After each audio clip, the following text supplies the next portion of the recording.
Hello, thank you for joining us today and welcome to the SEO Research webinar. Today's topic is going to be working with ingredients in Genesis R&D. My name is Ben Miller, joined as always by Alicia.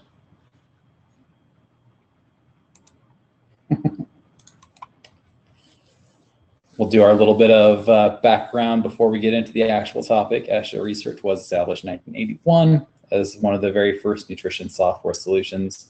Today we have a lot of different applications for labeling, recipe development, food and supplement formulation, nutrition analysis, and regulatory compliance, Genesis R&D Food and Supplements, food processor, consulting services, and SEO Track.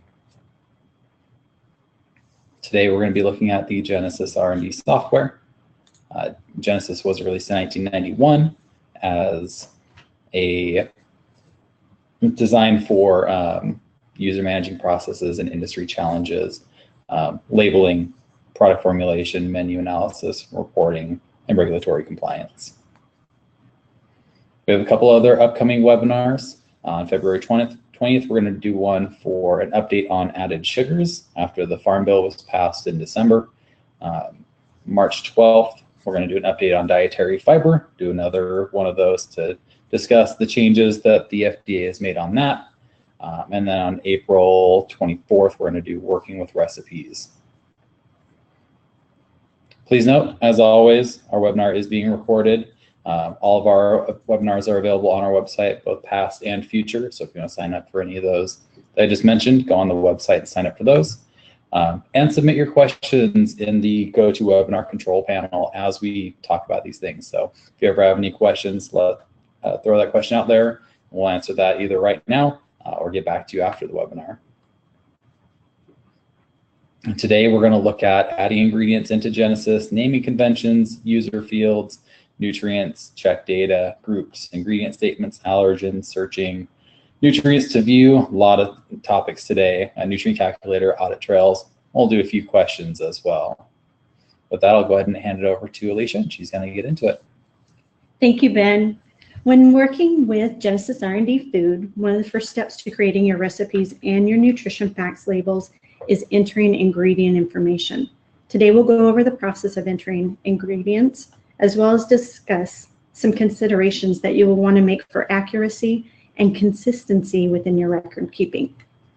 Genesis includes a database of thousands of foods and ingredients with data from the USDA, international databases, manufacturers, suppliers, and other sources. The software tracks over 160 nutrients and components. Here at SEO, we continually update the database. Each software update includes the information that was added or edited since the last version release. As we move towards US food labeling compliance dates, we continue to update the SEO database items with more and more information that supports US 2016 labels. You may choose to use some of the items in the SEO database, or you may need to add your supplier ingredients to your software. As Ben mentioned, we'll be discussing several points to work through as you add ingredients to Genesis, such as naming conventions, nutrients reported on a US 2016 food label, groups in Genesis, nutrients to view, the nutrient calculator, and the audit trail feature. I'll speak to these topics while working in Genesis, but I wanted to include these slides for your reference. And I'll refer to a couple of our other recorded webinars. You can find those archived webinars on the SEO website. So let me switch over to Genesis now, and we'll work through adding an ingredient. I'm working in Genesis version 11.6, and you can see the version number that you are running with the About button in Genesis. So just click on that and you'll know what version you're running. As always, if you have questions about your account status or subscription, contact the SEO sales team.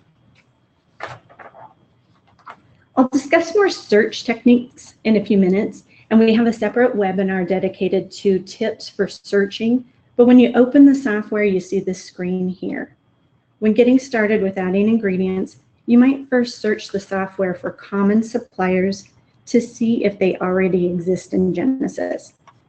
To do so, you'll open an ingredient and you can search for suppliers there. You can search by supplier name, and here we'll just show an example of search results.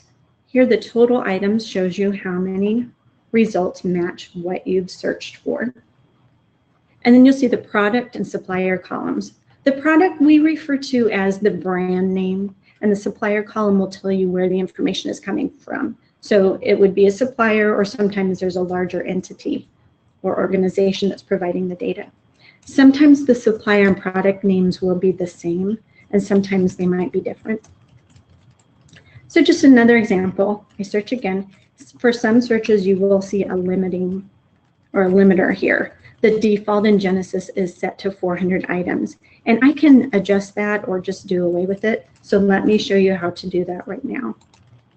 I just cancel out of this search, and from the top ribbon, go to Preferences, and in the General section under Search Limit Count, you can change that limit count to a greater limiter, or you can just do away with it.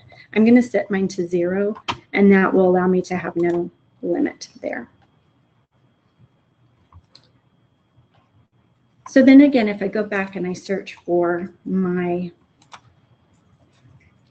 supplier and I don't find anything, this would be an indication that I'll need to add ingredients from my supplier. So to add a new ingredient, again from the home screen here, rather than open, we can go to New and Ingredient. And this is going to open the ingredient information screen, which is essentially just a form that you'll want to fill out.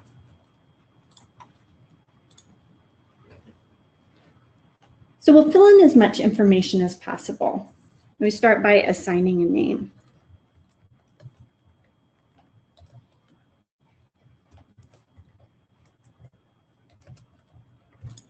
In the Genesis database, it might look something like this. This name field is a 1,000-character field, and it does allow for descriptive information. Just know that there is a limitation there, but you can add quite a bit of information in your name if that's how you choose to name your ingredients. So again, the SEO database might have a name that looks something like this. Keep in mind that you want to use consistency when naming your ingredients. Whether you have a team of personnel working with the software and adding ingredients, or if you are the lone wolf, you still want to be able to find the items you've added in a logical and consistent manner. And let me mention a few points to consider when naming ingredients. You might want to list the ingredient names from general food type to specific detail, such as this example, chicken breast, lemon herb, roasted. This is the convention we follow, like I said, in the SEO database, and it is typically a food type, so a general food type listed first. Then you might see flavor and preparation information, sometimes a product code and other description. Uppercase versus lowercase is entirely up to your preference. You just want to be consistent. If you have ingredients or recipes intended for a specific region, a region code in the name might help you recognize that. And if you use numbering system as part of the name, use at least 2 digits to maintain the numeric order. For instance, rather than 1, 2, 3, 01, 02, 03, or 01, 02, 03. And for best practice, if you include dates in your name, consider beginning dates with the year format, and then followed by the month or the month and the day. So I'm going to add a different name for my ingredient.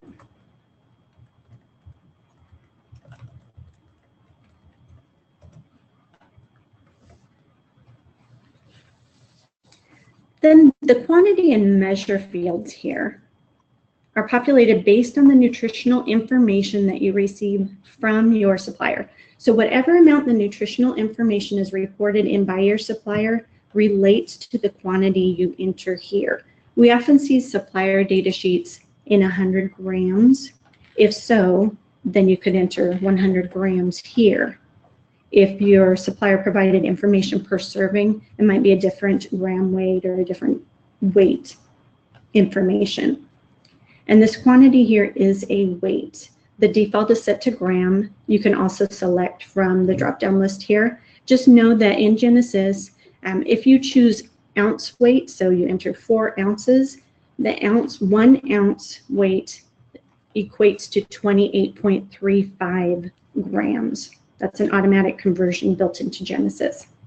And for liquids, you would still need to enter a weight. So you may need density information or a weight equivalent in order to populate these fields.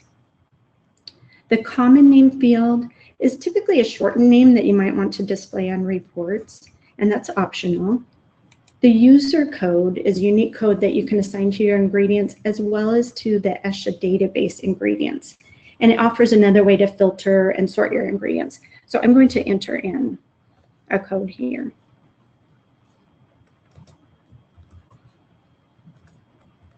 Remember, it does need to be unique for each item, so keep that in mind when you're assigning user codes.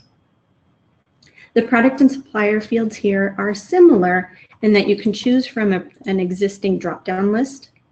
So these are all brands and sources that are already in the database. You can choose from the list, or you can create a new brand here. And just know that in this list, the black items are those that ship with the software, and when you add or import new items, they'll show up in blue. There's a way to keep those separate. And again, the supplier column works in the same way. So just a reminder again, product we refer to as brand, and the supplier is that larger organization entity or the supplier name that the foods and ingredients are coming from. Next, we move on to the nutrients page. Let me just expand that a bit. And this is where you fill in as much nutrient information as you can that you've obtained from your supplier or from lab results. A few things to consider when working with the nutritional information. You might have supplier ingredient information reporting values per 100 grams or per serving, and you want to consider which works best for your formula and provides the greatest accuracy. Remember that even for ingredients that occur minimally in a formula, like spices and additives, you want to record as much detail as possible. It all carries forward from ingredient to your recipes and onto your label. So you want the greatest accuracy you can have. Watch for missing data. When a supplier reports a nutrient value of 0, enter 0. But if nutrient values are missing, you can't immediately assume 0. So you'll want to contact your supplier to fill in any blanks. As we are experiencing the transition to new label formats in the US and in Canada, we especially need to be sure that the data for each ingredient supports the final nutrition label. And be mindful of the units to report the nutrients. Look to see that the units on your data sheet match the units used in Genesis. So sometimes you might have to convert from gram to milligram or microgram, or for example, with vitamin D, we used to report in IU, new labels require in micrograms, so just be aware of those conversions. If you are obtaining if you're obtaining information from outside of your country, or you're working with labels outside of your own country, then be mindful of the definition used for a nutrient from one country to another. An example would be US labels report total carbohydrates, where others may report available carbohydrates, but we might not call them carbohydrates on the label.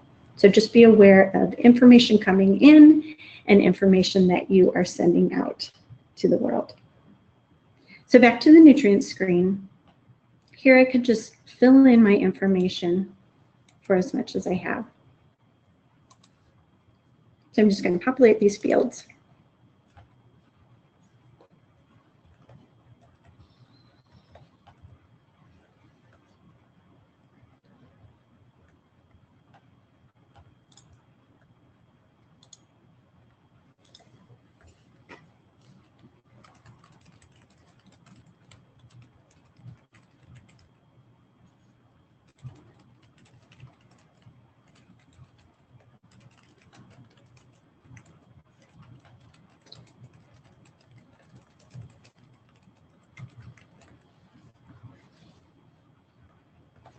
And again, this screen can be pulled down, give you a little more, depending on how many nutrients you have displayed. So here I have my nutrients populated. I've selected the US mandatory 2016 set of nutrients, so you can see that's a fairly small set. If you have more nutrients from your supplier, it's best practice to enter all of the information that you have. And you might notice for some nutrients on the screen, the %DV column is available in white. For some, it's grayed out, so we can't enter a %DV. There is no %DV for some of them. But if I enter in a %DV by the %, Genesis will automatically calculate a quantitative value for me. And just a note on that, if you are given both a quantitative value and a %DV, go ahead and enter the quantitative value. That would be the first line, more accurate rather than %. But if % is all you have, Genesis will certainly calculate for you. After you enter your data, a very helpful tool and best practice would be to use the Check Data tool. So just click on this Check Data button. This opens the Check Data screen. And essentially what it's going to do is check your work for you.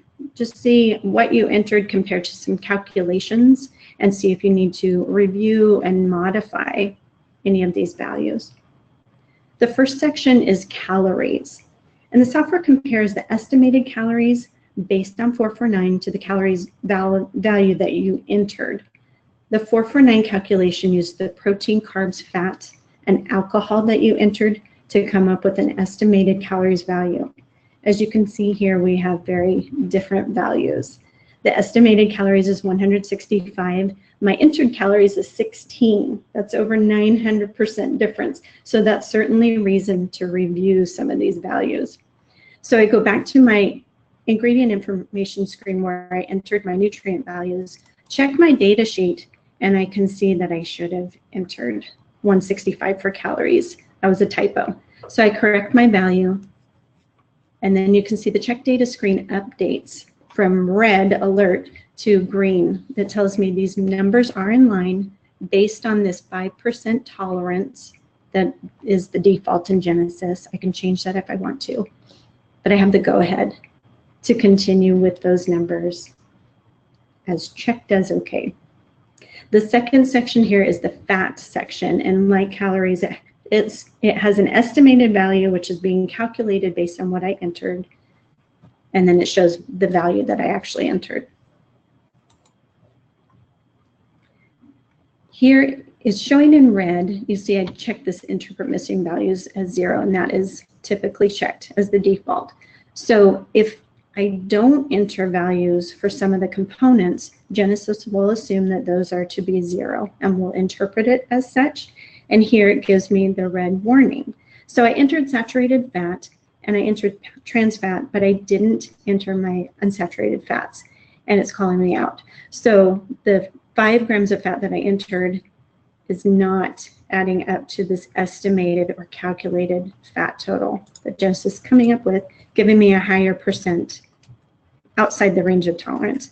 So I can choose to uncheck and to interpret missing values as 0 and just know that I didn't choose to populate mono and polyunsaturated fats because I don't need those for my end label. I won't be reporting those on my label, so I'm not going to populate those. I didn't have that information from my supplier.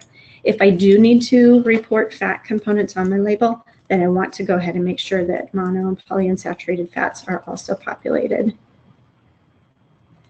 The next section refers to the weight of the food or the weight of the ingredient that you've entered. So the components that add up to the total weight are protein, carbs, fat, alcohol, water, and ash.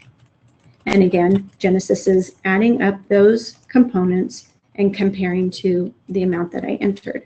I entered my ingredient per 100 grams, but Genesis is only coming up with 35 grams of my total weight based on what I entered. Again, I have missing values, so I need to fill those in. And an example of where entering all of these proximates information is especially important is if you are applying a moisture adjustment to your recipe. For example, the moisture loss during baking. You need to populate the moisture or the grams of water content for each of your ingredients if you plan to make an accurate moisture adjustment. Ash tends to be a minimal value depending on the ingredients, but if you have a dry ingredient with a heavy mineral content or something, then ash, we could see a higher number for that, a higher value for ash. So again, you just want to check through all of these components and fill in as much information as possible. So as I mentioned, I have the US label mandatory 2016 set of nutrients selected. If I want to view more nutrients, I can certainly do so. One quick way to do this is click the Show All Nutrients button. And when I do that, it shows me all of the 160 plus components that are included in Genesis. And back to my the weight components of my ingredient, now that I see water and ash, I can just simply fill in those blanks. And you'll see that my estimated weight, excuse me, it could have been 1, matches the weight of the ingredient that I've entered. So again, it gives me the green light to go ahead. I've checked reviewed my information, and I feel comfortable with what I've entered. The last section here is carbohydrates, and mentions available carbohydrates, but the nutrient calculator in the software can also address that. So we'll touch on that in a bit.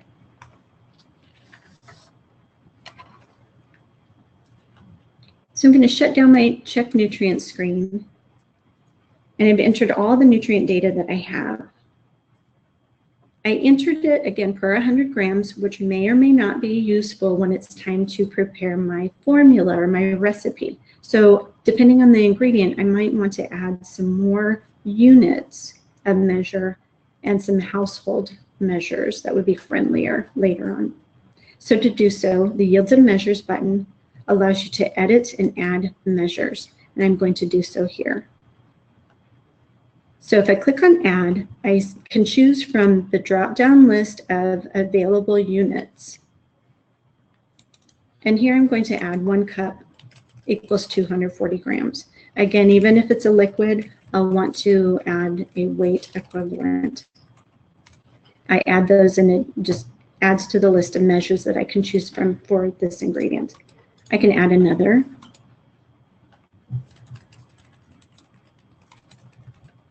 So I'll say 1 bottle equals 355 grams. And just a note on these, if I add cups, fluid ounces, tablespoons, gallons, those standard units of measure will convert. So I only need to add cup, or I only need to add fluid ounce, or one of those other units, standard units, and Genesis will provide conversions for me. So when I work with this ingredient later, I could then choose cup, fluid ounce, tablespoon, gallon, etc. However, if I have a non-standard unit of measure, like a bottle or a can or a pouch, then there's no way to convert that to other units except those standards. So here, if I chose to add bottle, then I would also likely add a standard unit like a cup or a fluid ounce, just to give some context to that ingredient, again, when I use it later on in a recipe.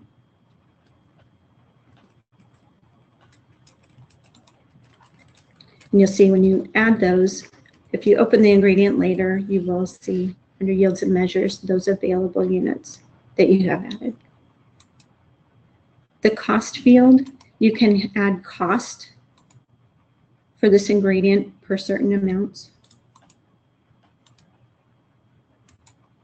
Groups in Genesis, we use groups as a way to characterize ingredients, recipes, and files.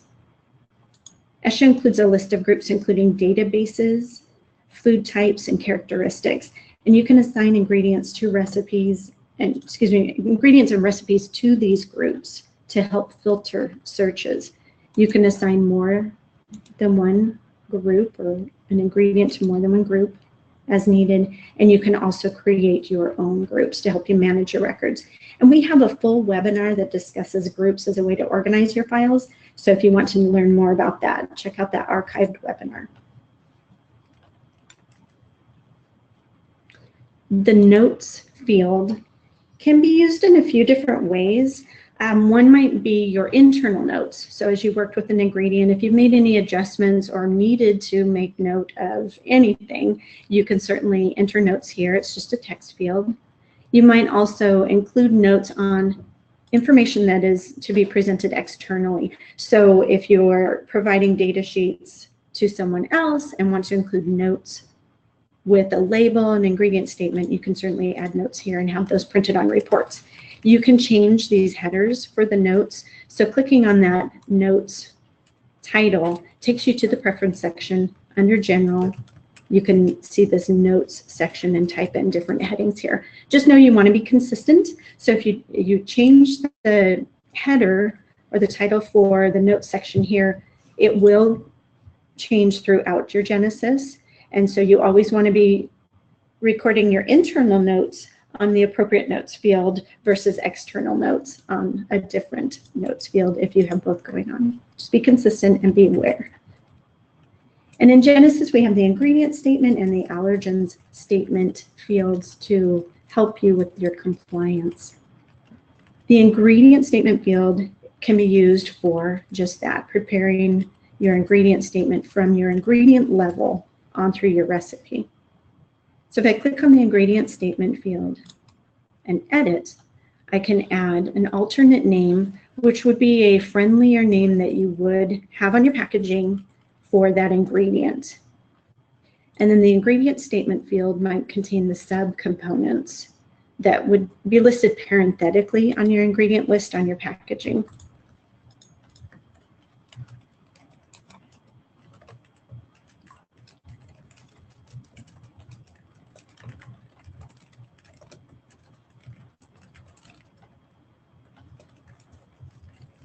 And just know with this field, the formatting carries through. You do need to type the parentheses in this field for it to carry through as parenthetical.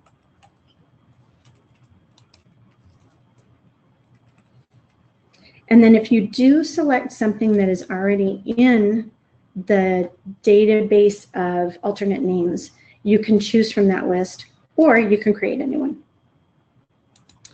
The allergens section, you will see all of the allergen fields are marked for this ingredient, and that is intentional and errs on the side of caution. We ship Genesis with all allergens marked, and it is your responsibility to review all of your ingredients and your recipes to report correct information on your final packaging. So my incredible ingredient doesn't include all of these. If I want to clear all the allergens, I can certainly do so with the click of a button here, and then populate only those that would apply.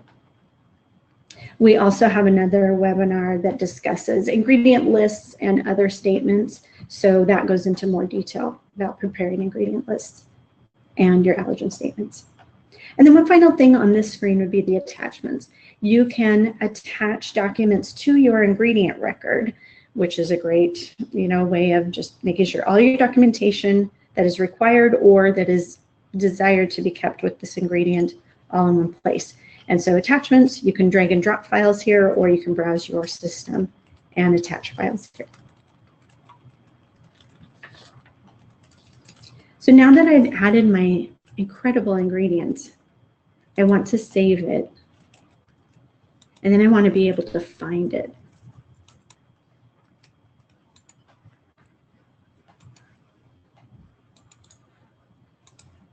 So once I've added it, then I can open that existing record.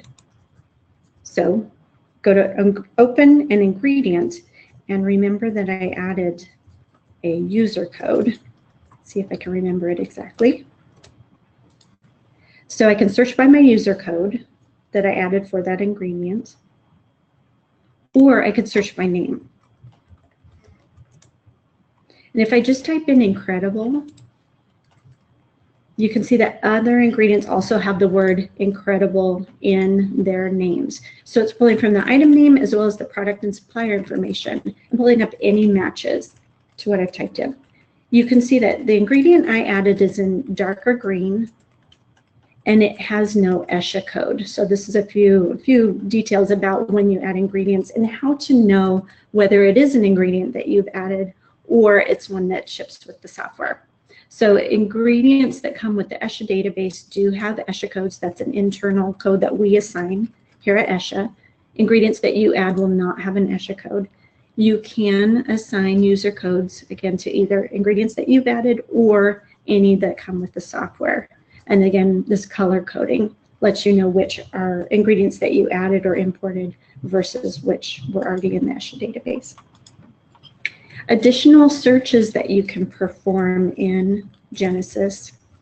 Let's try it again. If I can never remember how to spell broccoli, as demonstrated, I can do a partial word. So BROC pulls up broccoli and then any other matches. So again, it's looking at the item name, product, and supplier columns and coming up with matches there. Order doesn't matter here. So I typed in table salts. You can see I have 35 matches. If I type in salt table, the same 35 matches. Plurals versus singular may make a difference. So if I type in cherry, you'll see the total items coming up versus plural, a different set. Or I can just leave off the end of the word and yet a different number comes up because it's capturing all of those cherries, and any variations of. And one term that I often use, because I'm often working with USDA whole foods, produce, meats, milks, grains, those, I will include USDA in my search. And this is true for supplier names. So you could search for the food item, also include your supplier, and you will have matches to those results. So just a few other ways to search with Genesis and find what you're looking for. I touched on a couple features that I want to discuss in more detail: the nutrients to view, the nutrient calculator, and the audit trail. And I'll ask Ben to help me out with the audit trail a little bit. But to begin with, the nutrients to view, the software comes with several predetermined nutrient sets found in the nutrients to view settings. From the top ribbon, under the Home tab, if you click on Nutrients to View, you can see a list of these presets. You can also see a check mark, and that indicates which set you have selected. The default set in Genesis is about 60 nutrients or so, and that is the set you would see on the nutrient entry screen in an ingredient record when you first go to add an ingredient if you haven't looked at this nutrients to view and changed some and selected a different set. But you can also see label nutrient sets are US, Canada, EU, Mexico.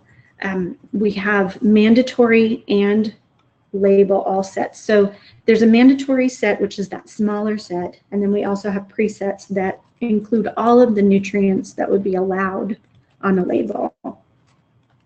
You can create new sets, and you can work with these to help organize your files.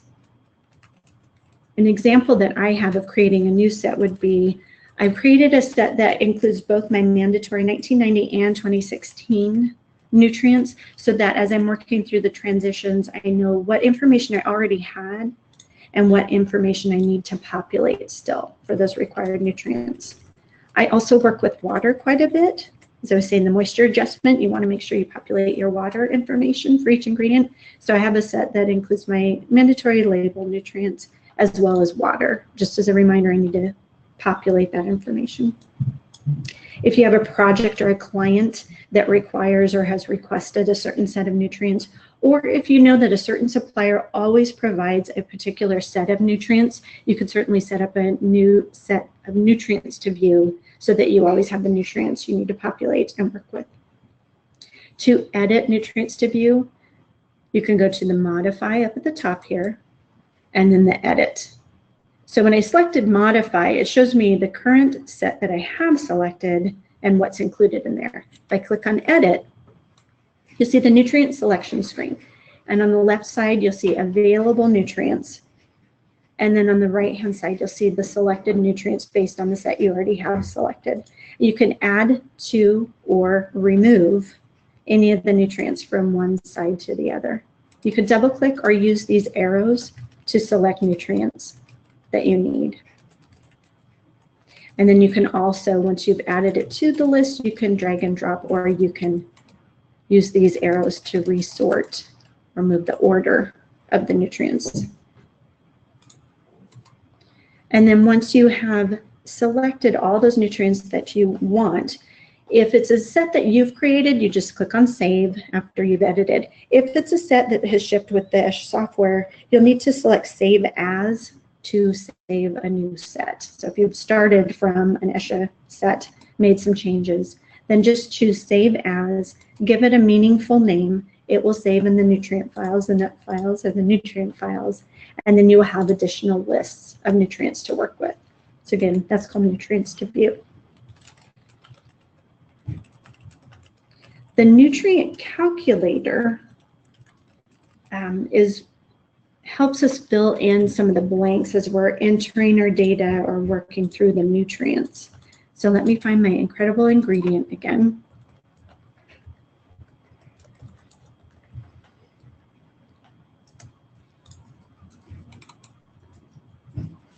Now open that up, show you the nutrients.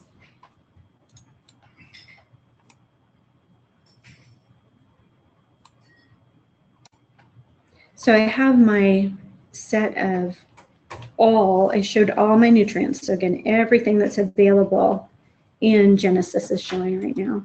I can uncheck that and go back to my mandatory 2016 label set of nutrients. And then if I just want to change those to another set of nutrients, I've gone to Nutrients to View. I select my US label all. And then what I may need to do here is click on the Show All Nutrients and then again back. It just refreshes this screen. And then I will see more nutrients. And these are the ones that are included on all of the nutrients allowed on the US label. So you can switch between your nutrients to view at any time. Have a recipe open, need to see different nutrients on the report, you can switch those nutrients to view and see a different set or more information. So the nutrient calculator that I mentioned, again, it's a way to fill in more blanks based on what you have entered.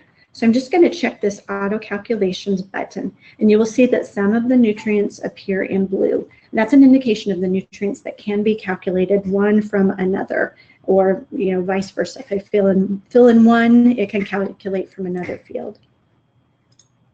As we move on through the new labels, we may have had a value that's in IUs, like vitamin D. So we may have previously had a value for vitamin D in IU, and now we need to see it in micrograms. So if I typed in a value in IU and I want to calculate micrograms, once I type in my value for vitamin D, then the nutrient calculator kicks in and says, do you want to calculate micrograms? I can choose that nutrient, and the program provides the conversion for me. Some conversions are a straight forward calculation. Others you may need to choose from one field to another. So with vitamin A or vitamin E, it may be prompting you to choose, is it a plant or animal source? Is it naturally occurring or synthetic? And so you just choose the form of that vitamin or mineral or nutrient that is applicable, and the software will calculate for you. Occasionally there may be alternate conversions that might be used out there in the world, and we've had that question come up of, what if my conversion is not what Genesis is using? And if that's the case, then you would want to manually enter your values and not use the nutrient calculator. And with the auto calculations on, it will prompt you, Genesis will prompt you as you enter your nutrients one by one. If you would rather work through the calculations more as a batch, you can enter all the nutrient information you have first, and then at the end choose Calculate Nutrients, and Genesis will pull up all of the available nutrients that could be filled in based on what you've entered. So then you can choose formulas from there, which nutrients you want, and it will prompt you for the specific formulas or forms as you work through the nutrients. So the last item I wanted to mention is the Audit Trail. And the audit trail in Genesis is a setting that, when enabled, allows you to record a date stamp and user information, as well as a comment box to enter notes each time a save occurs. And that's like what's shown on the screen here. I don't have my audit trail turned on in my Genesis. So here's an example of what it would look like. Just know that you can record any information that would be pertinent to that ingredient, or later on in recipes that you need to record to document the information necessary. You can document, again, that may be changes that occur to ingredients or recipes, or if you have lab results or sent out for a specific nutrient or had to check with the supplier, this is a great place to add that information. And again, it captures when that change was made, as well as who made it based on their login information. The audit trail is turned off by default. Ben, could you please tell us a little more about enabling the audit trail, and then from there lead us into the Q&A? Absolutely. Excuse me. If you have the cloud version of Genesis, the answer is very simple. You have to contact our technical support. There's not a way for you to do it yourself at this point. So if you reach out to our technical support, just say, here's my account number and I'd like to enable audit trails, they can certainly do that for you. If you have an installed version of the software, the database utility has a setting inside of it that you can enable it, or if you're using SQL Server, you can write a quick script to basically turn it from false to true, it being on. And we do have a guide for that if you like. If you want to reach out to our support to turn it on, and you have a installed software, they can send you that guide, or you can search for it in our knowledge base. And now, if, like me, you need a little bit more in-depth training on Genesis after hearing all of that, we have a few of those coming up. We have a professional Genesis training February 12th and 13th in Miami, Florida. We're going to have an advanced Genesis workshop March 13th and 14th in our training facility in Oak Brook, Illinois. And then we're going to have a professional Genesis restaurant menu labeling training June 19th and 20th, also in our training facility in Oak Brook, Illinois. We're going to go ahead and get into a few questions now. Before I do, if we don't get to your question, you can reach back out to us. You have a question about your account, your account status, updates, adding additional licenses, things like that. You can reach out to our sales team. Or of course, if you have questions about technical support, reach out to them as well. And we always have those great helpful resources, our LinkedIn page, our blogs, e-newsletter, and e-learning center as well, where you can get all of the old and new webinars. Getting into the questions now, question number one, do updates change nutrient values, Alicia? Yeah, they certainly can. So if any data changes have occurred to ESHA database ingredients that you use in your formulas from one version of the software to the next, then yes, updates can affect the nutrient values reported for your recipes. And then in turn, when you open a recipe and open its label, you can see different values from before, from a previous version. So as best practice, you want to capture the supporting data from your nutrition facts labels. The spreadsheet is really the best to use for providing the documentation trail, as the spreadsheet gives you the unrounded value of each data point, each nutrient for each ingredient in your recipe. And then there are other documents that you could use, like the multi-column report would give you the full analysis, unrounded values, and then again capture a snapshot in time of your label when it was finalized with that version. Perfect. Our next question, how do I know if a supplier is reporting old label data or new label data? And that's a great question. For US data, you might be able to tell by nutrients and the units reported. So we're seeing added sugars as typically the giveaway on data sheets or on information available, but you might also look for vitamin D reported in micrograms, or if vitamin A is reported, you might see a reference to RAEs. And if you're not sure, then certainly contact your supplier. And on the other side of the coin, if you are preparing information like data sheets to share with others who use your products and their formulas, consider if you are clearly stating data that is needed to support their labels or their information accurately. Perfect. Our next question, can I edit an ingredient? You can edit the ingredients that you've added, you can edit those to no end. But let me just point out that again with the ESHA ingredients, if you need to make changes or want to see something differently with an ingredient that came with the ESHA database, let me just open one up. Some of the fields can be edited, like the common name, user code. Like I mentioned, you can change those, allergens. You can certainly make modifications to those. However, you cannot change the name. You cannot change nutrient information. The reason being for that is if you were to be able to edit nutrient information and then a next update was released and installed, you would lose those changes that you made. So if you want to use an ESHA database item, what you can do is make a copy of it, essentially, save as, choose save as, and give it a different name.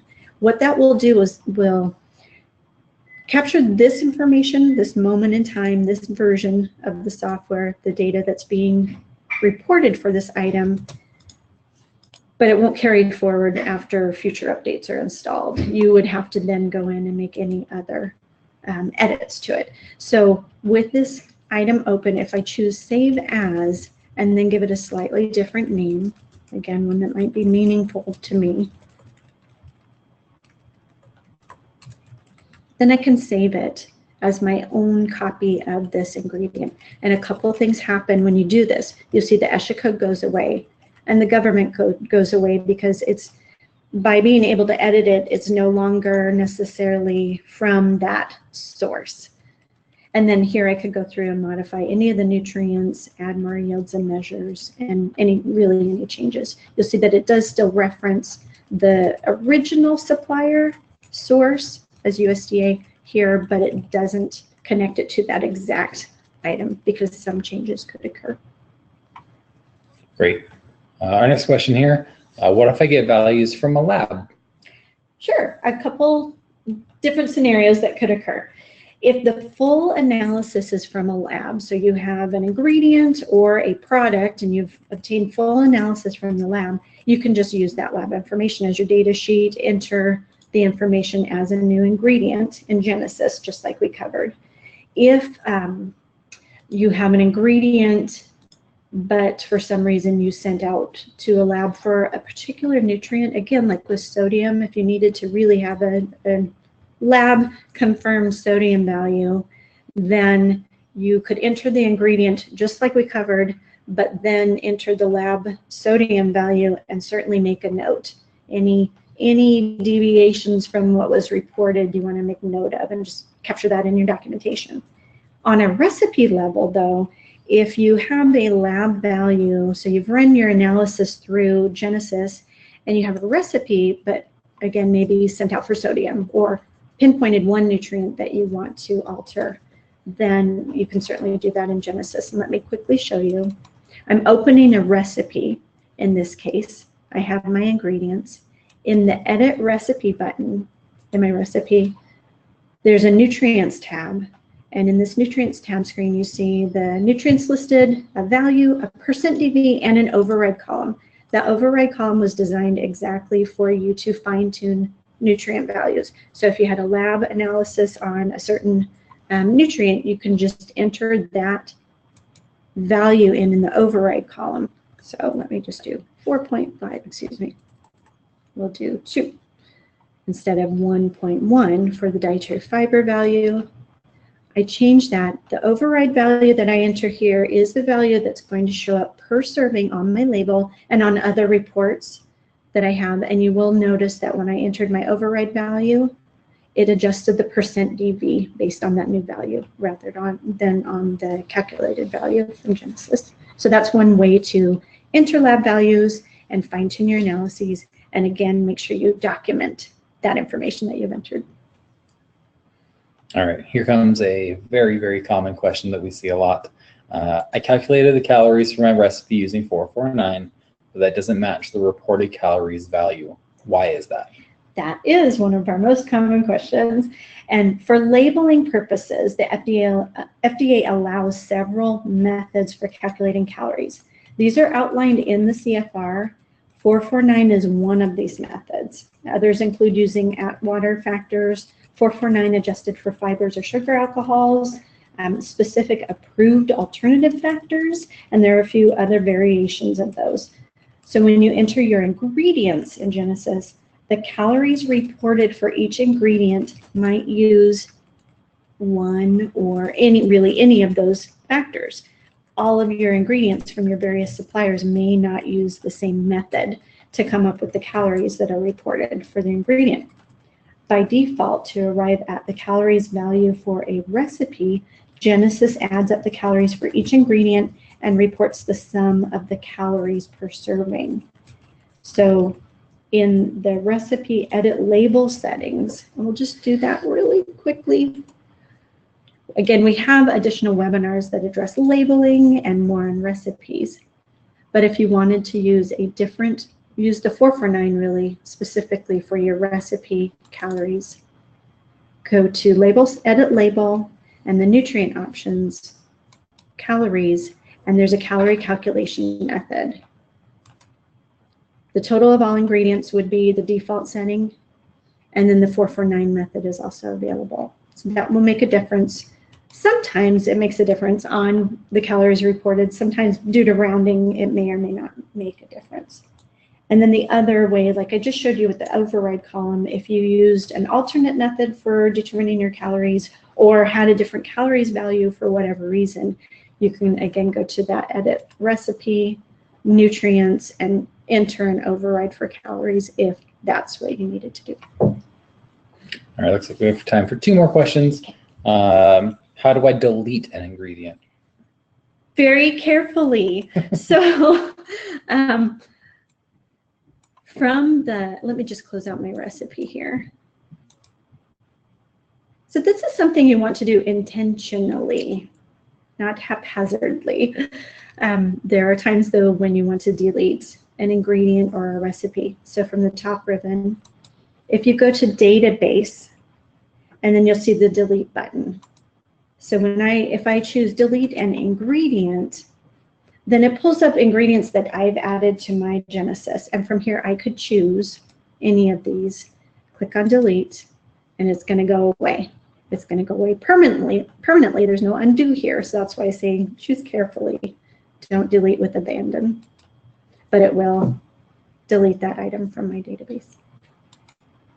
And remember, in some of our past webinars, we've gone over organizing your items. If you want to make that item not appear in searches, but not actually delete it, that's certainly a possibility too. You can refer back to some of those organizational webinars if you want some more information on that, or reach out to our support team. Our last question, what if I need to track a nutrient that's not already in Genesis? Sure, you can do that as well. So there are times, we have the 160 plus components that come with Genesis, and then you may need to track others that you're not finding already. So again, just from the top ribbon, database once again, modify, and you'll see several tabs here. You could add products and suppliers and other things, but nutrients is one of the tabs available, and you can add a new nutrient. So just type in whatever you would need. It's a good idea to include an abbreviated name. There are some reports like the spreadsheet that use those abbreviations, and then a measure, a unit of measure. You can categorize those with the already sets of nutrient categories, and then just save and see how I have a couple that are already included, and then my new nutrient just shows up on the list that I've added. Then when I go, just one other part of that, when I go to my ingredients,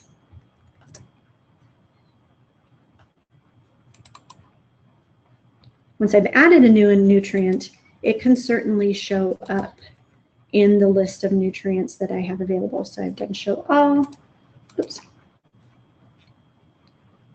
And here's betaine that I just added. So I would need to populate, I've added my nutrient, now I need to go in and populate the nutrient information for each ingredient, and that will carry forward to my recipes. Perfect. I know there's a few questions that we didn't get to. Some of those are a bit more specific to maybe yourself, and we'll reach out to you afterwards, or maybe just a bit more complicated than we want to put Alicia on the spot to answer without any sort of knowledge of what the question is beforehand. So we'll certainly follow up with those afterwards. I'd like to thank you all for joining us, and I hope you all have a great day.